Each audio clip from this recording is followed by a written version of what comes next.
Our Father, Lord Jesus Christ, bless us, God one Dio, Dio one God, Jesus Christ, save us.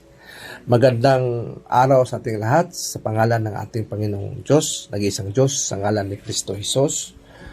Ang ating paksa ngayon ay ang ating puso at isipan ay pinakadelikadong party ng lahat ng parte ng ating katawan na dapat nating bantayan.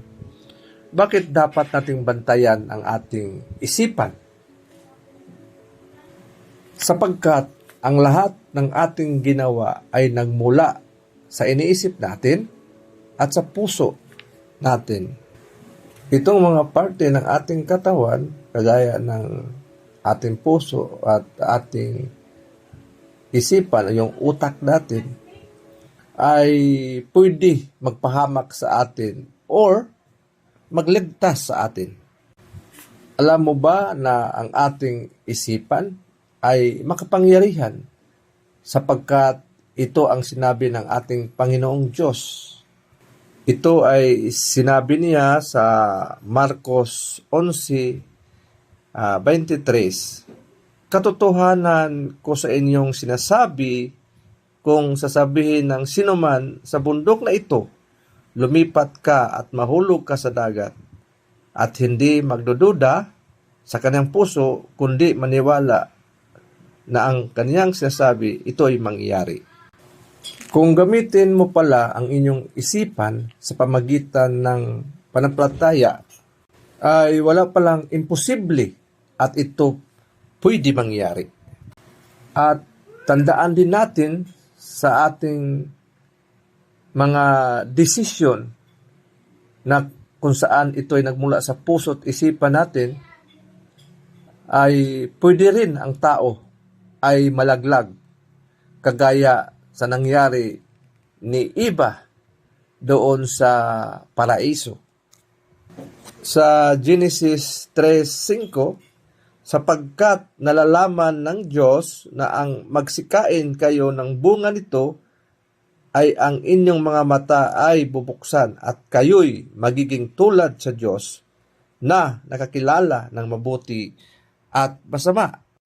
Noong nagdesisyon na si Eva at naisip niya kapag kumain siya ng mansanas na ito ay magiging Diyos.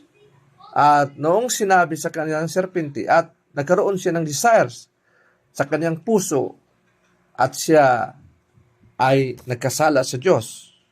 So, kailangan pala natin pag-isipan natin at yung desisyon natin ay sa pang-araw-araw ay kaluban ba ng Diyos?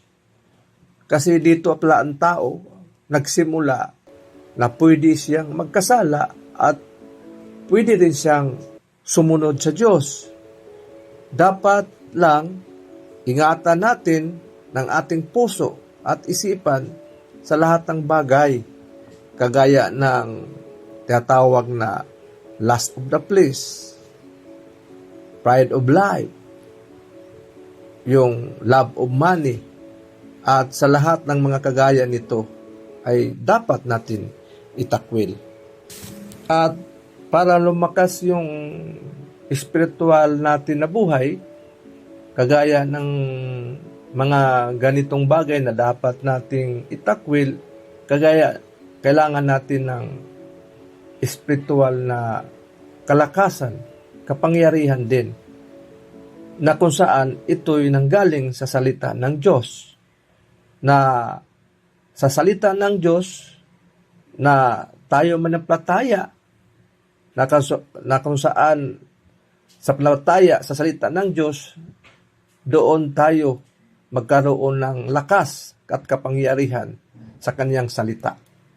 Kasi siya ang salita, siya yung Diyos, na kung saan ito ay Diyos, yung salita niya, Espiritu na nagbigay buhay sa ating espiritual na buhay. So, kailangan lang natin na palakasin natin sa pamagitan ng pagdadasal at pananampalataya na linisin natin yung puso at isipan natin na kung saan doon lang natin i-focus sa ating Panginoong Diyos, na walang ibang Diyos at nag-iisang Diyos sa pangalan sa ating Panginoong Hesukristo.